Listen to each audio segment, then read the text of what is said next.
boys and girls. Got this through the post a couple of days ago.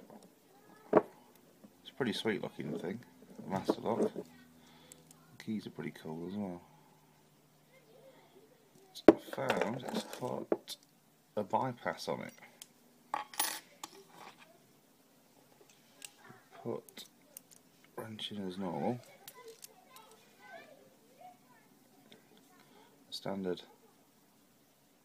GoSo hook right to the back, puts it into a false set, pick the back pin, if I can get it on camera,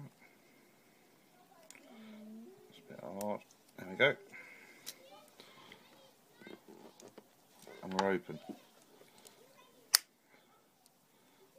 Now where's that?